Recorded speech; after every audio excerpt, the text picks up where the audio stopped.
सूरज ढलने के बाद जब चिद्दियों का झुंड अपने घोंसले की ओर लौट रहा था, उसी समय शर्मा परिवार अपने आंगन में बैठा चाय की चुस्कियां ले रहा था। शर्मा परिवार एक साधारण और संस्कारी परिवार था।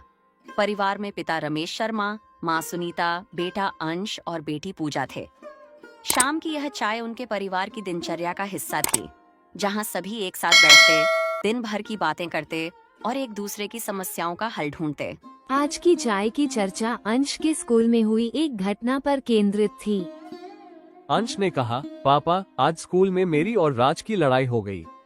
उसने मेरे बारे में कुछ गलत बातें कही और मैंने उससे बात करना बंद कर दिया। रमेश जी ने मुस्कुराते हुए पूछा, अंश, राज तो तुम्हारा सबसे अच्छा दोस्त है, उसने ऐसा क्या कहा जो तुम्हें इतना बुरा लगा? अंश थोड़ा झिझकते हुए बोला, पापा, उसने कहा कि मैं क्रिकेट में अच्छा नहीं हूँ और मेरी वजह से हमारी टीम हार गई।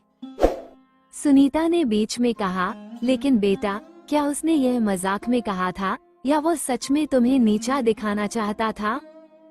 अंश ने जवाब दिया, मुझे नहीं पता माँ, लेकिन मुझे बहुत बुरा लगा।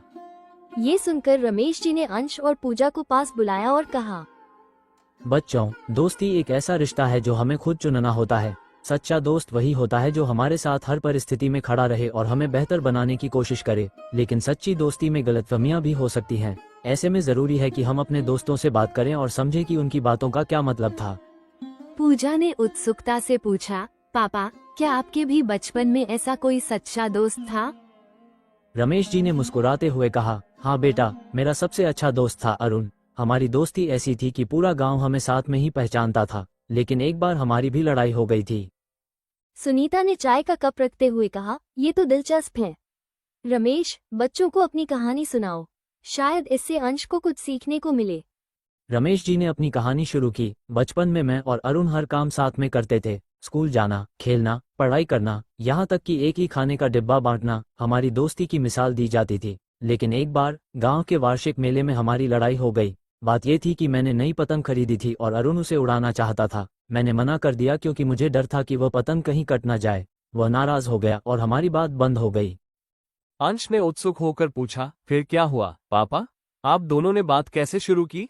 रमेश जी ने कहा, कई दिनों तक हमने एक दूसरे से बात नहीं की। मुझे बहुत बुरा लग रहा था, लेकिन मेरी जिद थी कि मैं पहले माफी नहीं मांगूंगा। लेकिन एक दिन जब मैं स्कूल जा रहा था तो रास्ते में मेरा पैर फिसल गया और मैं गिर गया। मेरे घुटने में चोट लग गई और मैं दर्द से कराह रहा था। उसी समय अरुण वहां से गुजर रहा था। उसने बिना कुछ सोचे मुझे उठाया, मेरे घाव को साफ किया और मुझे घर तक पहुंचाया। उस दिन मैंने समझा कि सच्चा दोस्त वही होता है जो हमारी मदद के लिए हमेशा तैयार रहे, चाहे परिस्थितियां कैसी भी हों। उसके बाद मैंने उससे माफी मांगी और हमारी दोस्ती पहले से भी गहरी हो गई। रमेश जी की यह कहानी सुनकर अंश ने सिर झुका लिया। वो सोचने लगा कि शायद उसने भी राज के इरादों को गलत समझा होगा। पूजा ने कहा, भैया, शायद तुम्हें भी राज से बात करनी चाहिए। अगर वो सच्चा दोस्त है तो वो तुम्हें समझाएगा कि उसने ऐसा क्यों कहा, और अगर वो गलत है तो माफी भी मांगेगा। सुनीता ने अंश के सिर पर हाथ फेरते हुए कहा, बेटा, रिश्तों में संवाद बहुत जरूरी है। बिना बात किए हम किसी की भावनाओं को नहीं समझ सकते। अंश ने मुस्कुराते हुए कहा, आप सब सही कह रहे हैं। कल मैं स्कूल जाकर राज से बात करूंगा। शायद वो मजाक कर रहा हो और मैंने बात का बतंगड़ बना दिया। अगले दिन अंश ने स्कूल जाकर राज से बात की। राज ने हंसते हुए कहा, अरे यार, मैंने वो बात मजाक में कही थी। मुझे नहीं पता था कि तुम्हें बुरा लगेगा। अगर तुम्हें दुख हुआ तो मुझे माफ कर दो। अंश को ये सुनकर राहत मिली और उसने राज से माफी भी मांगी कि उसने बात को समझे बिना ही उस पर नाराजगी जाहिर की। दोनों ने फिर से अपनी दोस्ती को पहले जैसा मजबूत बना लिया। शाम को अंश ने घर आकर ये सब अपने माता पिता को बताया। रमेश जी ने मुस्कुराते हुए कहा, देखा बेटा, सच्चे दोस्त वही होते हैं जो हमारी भावनाओं को समझें और हमारी गलतियों को माफ कर सकें। दोस्ती में ईमानदारी और संवाद सबसे जरूरी है। ये कहानी अंश और पूजा के लिए एक बड़ी सीख बन गई। उन्होंने समझा कि सच्चा मित्र वही होता है जो कठिन समय में साथ खड़ा हो और हर छोटी मोटी गलतफहमी को बातचीत से दूर किया जा सकता है।